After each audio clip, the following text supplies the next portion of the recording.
All right, Shalom. Shalom. It's the brother Kalaya. Brother Bayan. Coming at you with a quick lesson. Prior to getting started, we'd like to give all glory, honors, and praise unto Yahweh, Ahchyam, Yahushua, Ahchyam, Rakakudash. Double honors to the apostles and elders of Great Millstone. Peace and salutations to the hopefully elect. Shalom. Shalom. All right, and in this particular video, we want to cover, and not just this one instance, but just being in this ministry in a whole, man.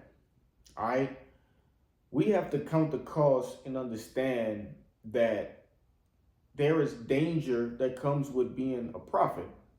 All right, in the times of ancient, you had men who wanted to kill the prophets, right? Everybody got mad with the prophets, man. Okay, from the beginning of time, it was always, Jay getting mad at the prophets because what it means to be a prophet is to be one who says something before it happens.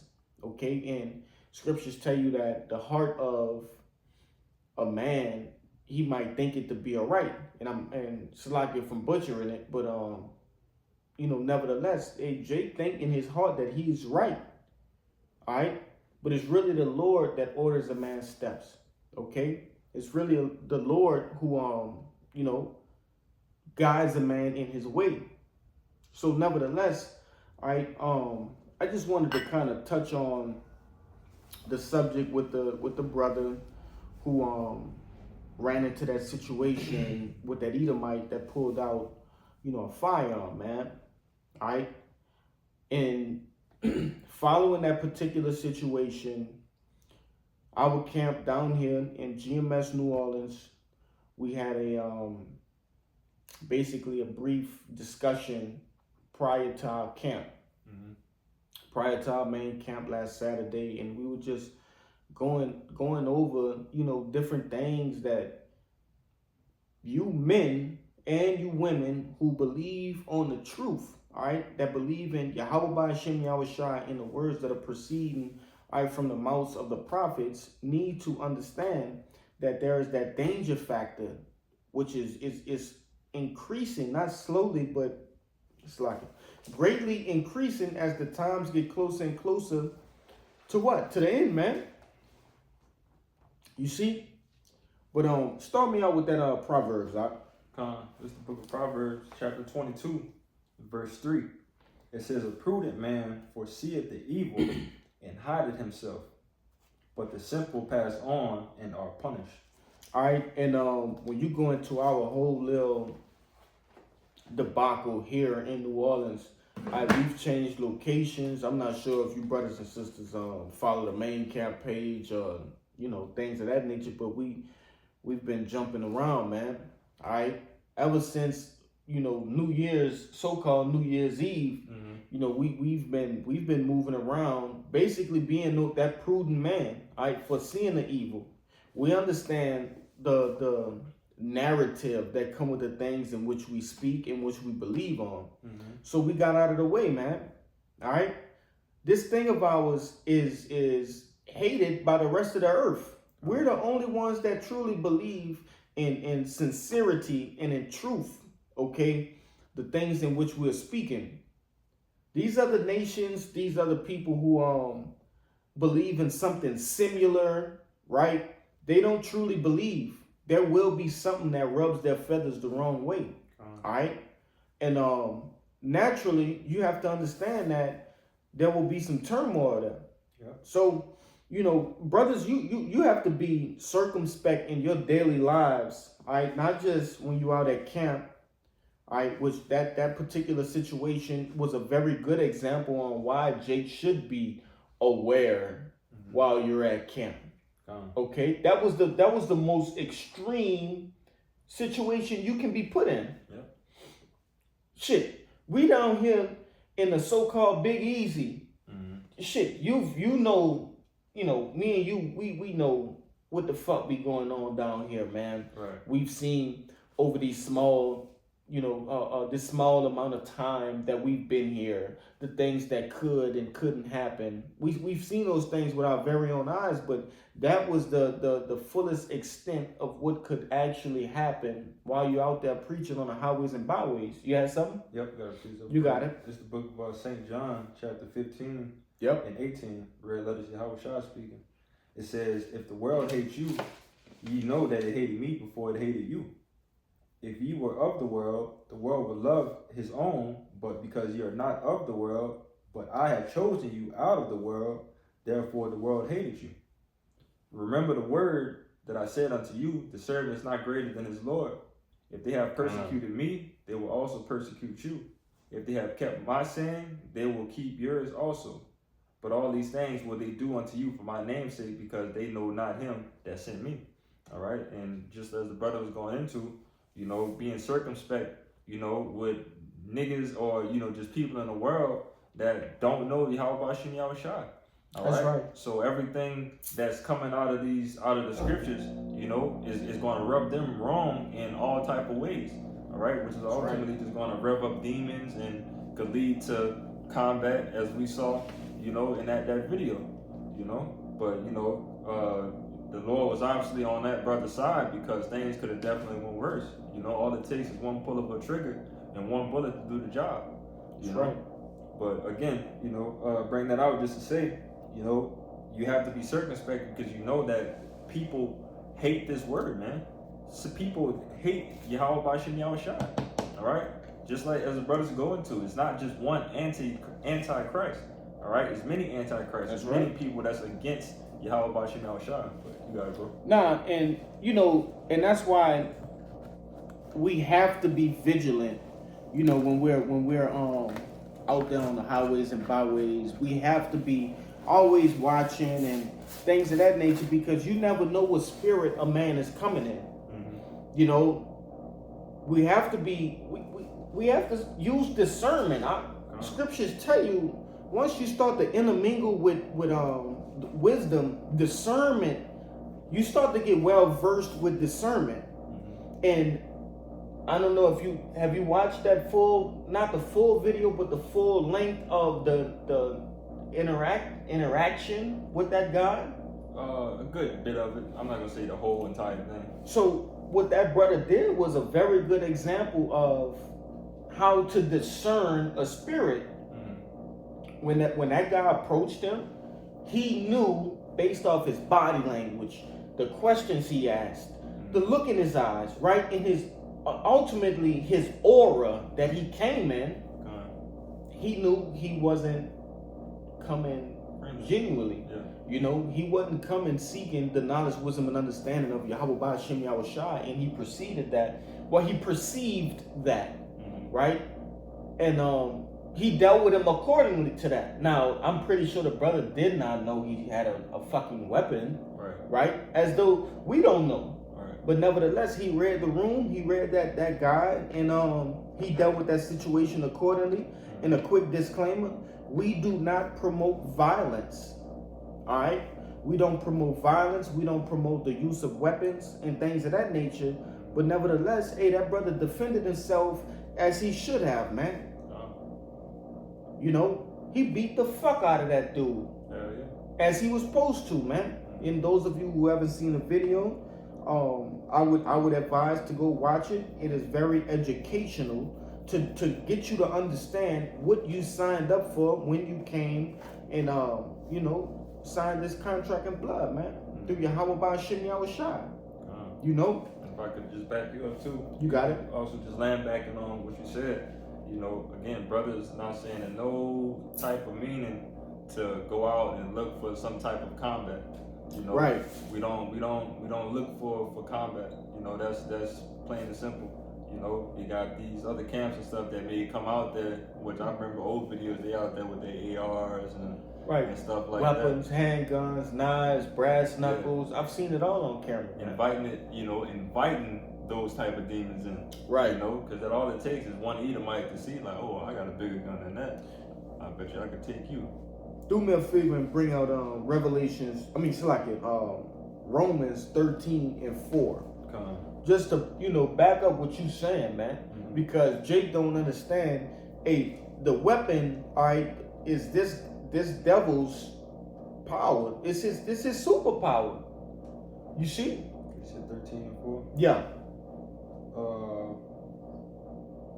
This is Romans 13 and 4. It says, "For he is the minister of God to thee for good. But if thou do that which is evil, be afraid. For he beareth not the sword in vain, for he is the minister of God, a revenger to execute wrath upon him that doeth evil."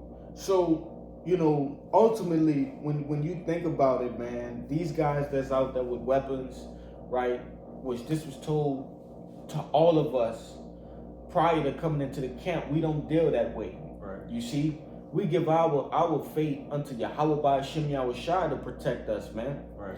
All right. Hey, if you think that you're gonna come up against this devil that was blessed with a sword, Mm-hmm. you've been mistaken, man. Yeah. It literally tells you that this devil is a minister unto Yahweh by Ahchyam Yahushua, and he will not bear the sword in vain. He don't carry. Hey, Esau don't carry that gun for nothing, man. Right. He's well trained. He's well versed. He's well rounded with different weapons. This guy is a weapon. He's a living weapon. Yeah. You cannot beat him. Yeah. So it's frivolous to challenge him with weapons. Right. No matter how good you think you are with weaponry. You want to say something? Yeah, it says the weapons of our warfare is not carnal. Right. All right. So knowing that that's a battle that we just physically can't win here, why even try to fight with that? That's all right. So knowing that our warfare is spiritual, again, just harking on the point that that the elders and the apostles have been pushing out as well. We on defense first, man. Everything, just like real no, quick, you good. You good. we on defense first, and pretty much the best thing that you could do in any of those situations is try to de-escalate and get out of it. But Yeah. if it comes down to the come down, Jacob, you gotta defend yourself. No, because I'm sitting here, I'm thinking, that particular situation was a foreshadowing of what's to come. Mm-hmm. This devil will come with what? His weapons. Mm-hmm.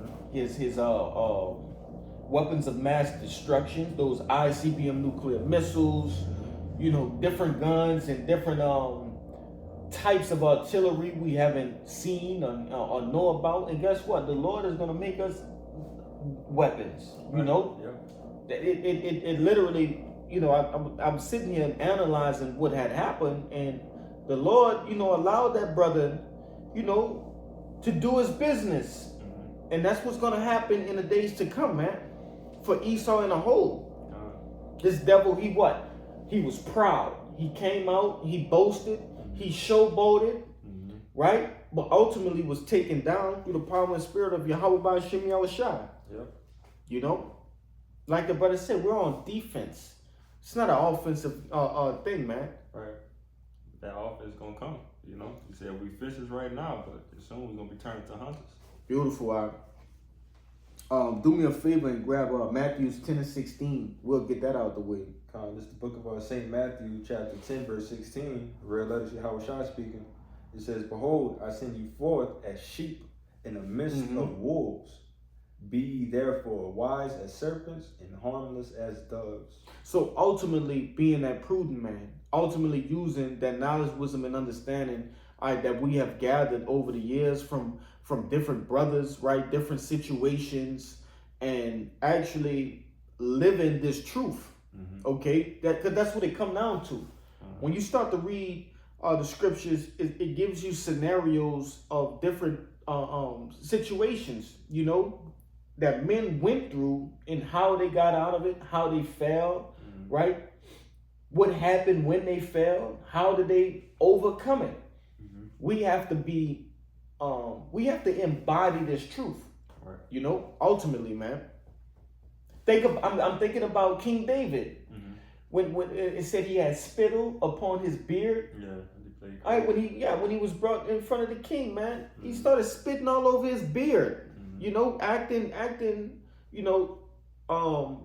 don't know if I can say that on here, but special, right? He started to act special, and the king told him, he said, This ain't the king. Mm-hmm. This not the king of Israel. Right. But whole time we talking about King David, man. Right. The King David. Right. That's being a prudent man in foreseeing the evil and hiding himself. You know. Yep. So we have to embody those same traits in this time. You know, secluding yourself at the job, right? Oh, I think I saw you on Canal Street. You had this funny looking dress on. You had a Bible in your hand. Oh no, that wasn't me. Man, I was at a family reunion. Yeah.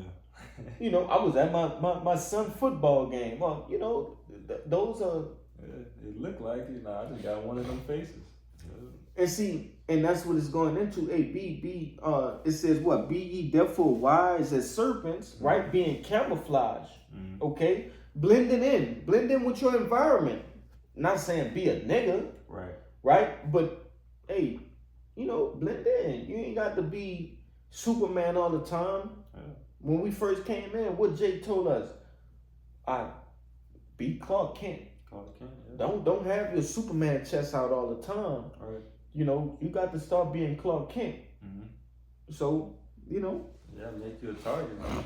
You know, that's right. To say, you know, if you walk around with that S on your chest all day, you know, they're going to have some people that's going to want to come and try to come test that. You know, are you really Superman? Are you really this and that and the third? God. But, you know, standing that Clark Kent spirit, you know, that's the power that the Lord gives us, man. You know, that's right. That Yahweh, you know, that we have, the supplant, you know, we show people what we want to show them. That's right. All right, just for us to continue to fight and move on to another day, you know. Man, during my little time in mixed martial arts, one of the things I never understood when we traveled and, you know, done our little thing was why Sensei didn't wear his black belt. All right. You know, when we went to different you know, meets to compete, you know, Sensei wore a white belt. Yeah.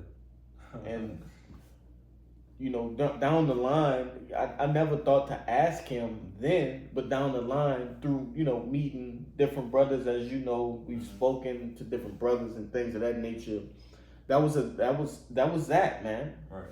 All right, being in Clark Kent mode, knowing you got the power of Superman, but you know, stand back, stay in your hand, right? Yep. Staying out of the limelight, you know.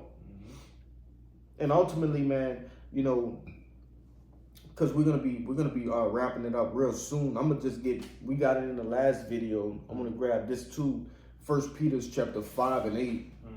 You know, you just have to be fully prepared for what's coming. And preparation doesn't start when you get to the destination. Right. Preparation starts at home, man. Right. How do you conduct yourself? How do you know, how are you preparing beforehand, right? Before the preparation, there's a preparation. Yeah. In which we fixate that initial preparation in our mind. Then we start to prepare for our day. You know what if Jake can receive that. Yeah, it's the saying in the world, stay ready so you don't have to get ready. That's right, man.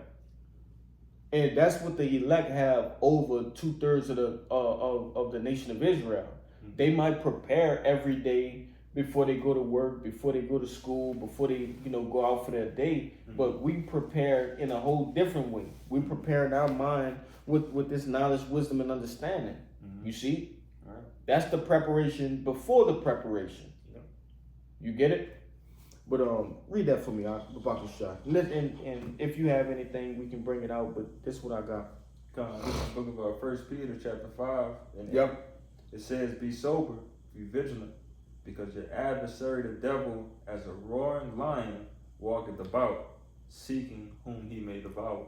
You know, and ultimately, when you understand, I believe that's Luke 17. Well, 17 and 22, where Yahushua told Simon, right, Peter, basically, that the devil seek to sift him. You know, that's what's going on a day-to-day basis, right? Before we had that, well, during that conversation we had prior to camp last week, brothers gave testaments, or it's like a testimonies of different situations that they went through throughout the week, in which Satan was active in trying to get them to err off. By way of what? By way of violence. Right. It wasn't, and I'm gonna briefly speak, myself, I will speak on myself. I had an Edomite actively try to throw coffee on me. Right? Then I had another brother say he had an Edomite come at him with 2 pipes while he was on the job. Crazy. With dual wield fucking pipes. Another brother, he had an issue with a guy, in a vehicle, and 2 brothers actually, with the vehicle situation, and it's almost to where, we see it, man. It's you can't hide it. All right, Satan can't hide what's going on. So, nevertheless, man, this whole video was to what? To give brothers a spiritual check. Remember what you signed up for. All right. When these things start to happen in your personal life, because it could be you next, right, where a gun is put to your head. Yeah. And it's not about what you gonna do, because what Jay gonna say? Well, I'm gonna take the gun. It ain't about that. Will you remember, the scriptures in that time? All right. Will you remember to call on Yahweh Ahchyam Yahushai in that time? That's what it's about. So, you had anything else? Yeah, just to add to you real quick. In those times, and trust me, nobody is saying that it's going to be easy. Right. But that's why we're here, we're practicing, we're rehearsing, all of these things, so that when it comes down to that game time, that is able to be second nature. So that's we right. can be able to, click it on and handle what needs to be done, But by no means is it going to be a easy, simple task. All right. But it was something else, but it's just slipped my mind. Probably the end of the video. You can read that Luke for me. Yeah, Luke 17 and 22. Or is it's 22 and 31. The shift? Yeah, go ahead. Slack it. This is St. Luke chapter 22 and 31. And the Lord said, Simon, Simon, behold, Satan hath desired to have you, that he may sift you as wheat. But I have prayed for thee, that thy faith fail not, and when thou art converted, strengthen thy brethren. And that's what we're doing, man. All right. According to these different video epistles that we receive from other men. Okay, we're strengthening each other. All right, because Satan is desiring to sift the men of the Lord. All right, scriptures tell you to what? Put on as the elect. Okay, so we believe we are the hopeful elect, man. You have to believe that. Yeah. All right, so strengthen yourself with these different video epistles. All right, because you got it. No, you good. No, because it hit my mind what I wanted to say. Beautiful. And you say, even with the epistles, the Wadi Habashim Shai, even with those videos, right, we seen something happen that with a brother potentially having his life on the line. God. All right. So and that being said, that should behoove brothers now, hearken to the title of the video, the basis of the lesson of keeping your head on the swivel, in these times that's going on. All right. That should click something in your spirit of like, damn, all right, shit is definitely tightening up, so I need to tighten up. It's game time. It's game time, yeah. We didn't have plenty practice, plenty practice, for brothers in our particular, how can I say, class, right? Yeah. Brothers have had practice, man. All right. Shit finna start happening. Yeah. Okay. Yeah. As we grow closer and closer to the end, shit will start happening. But nevertheless, man, that was the the premise of the video. Lord willing, this video was edifying first and foremost to the whole elect, and then those that cleave unto the body. So prior to getting out of here, we like to give all glory, honors, and prayers unto Yahweh, Bahashem, Yahushai, Bahashem, or Hakodash. Double honors to the apostles and elders of Great Millstone. Peace and salutations to the hopeful elect. Shalom. Shalom. And the Bible Ball. The Bible Ball.